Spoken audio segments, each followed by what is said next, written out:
தமிழ்நாட்டில் மதுரைக்கு அருகே இருக்கிற திருப்பரங்குன்றம் மலையில் காலம் காலமாக இருந்து வருகிற நடைமுறைகளுக்கு மாறாக ஒரு பெரும் கலவரத்தை உருவாக்குகின்ற முயற்சியில் பாரதிய ஜனதா கட்சி ஈடுபட்டிருக்கின்றது. அதனுடைய விவரம் தெளிவாக சொல்ல வேண்டும் என்றால், கார்த்திகை தீபத்தை முன்னிட்டு அந்த மலையிலே விளக்கு ஏற்றுவது என்பது, தீபம் ஏற்றுவது என்பது ஒரு மரபு.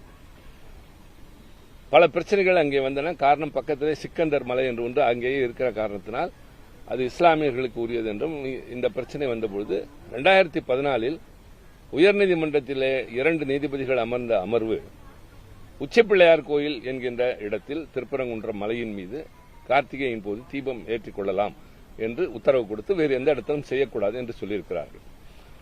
இதை எதிர்த்து ஒருவர் ரிட் பெட்டிஷன் மறுபடி மதுரை உயர்நீதிமன்ற கிளையிலே தாக்கல் செய்கிறார்.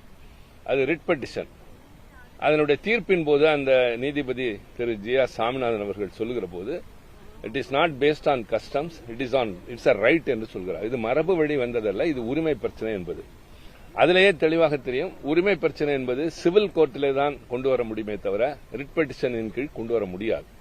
ஆக இந்த அடிப்படை சாதாரணமான சட்ட ரீதியான உண்மையை கூட புறக்கணித்துவிட்டு அவர் எந்த இடம் பிரச்சனைக்குரிய இடமோ, ஏற்கனவே இவருக்கு முன்னால் 2 நீதிபதிகள் கொடுத்த தீர்ப்பை மாற்றி எழுதி அந்த சிக்கந்தர் மலையிலும் நீங்கள் தீபம் ஏற்றிக் கொள்ளலாம் என்று உத்தரவு கொடுத்ததோடு 10 பேரோடு செல்லுங்கள் என்று சொல்லியிருக்கிறார்.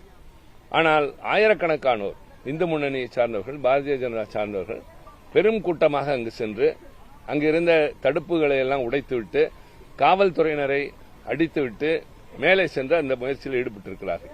அதை சட்டம் ஒழுங்கை காப்பாற்றுகிற கடமையில் இருக்கிற மாநில அரசு முறையாக, அதே நேரத்தில் பொறுமையாக இந்த பிரச்சனையை கையாண்டு வருகின்றது.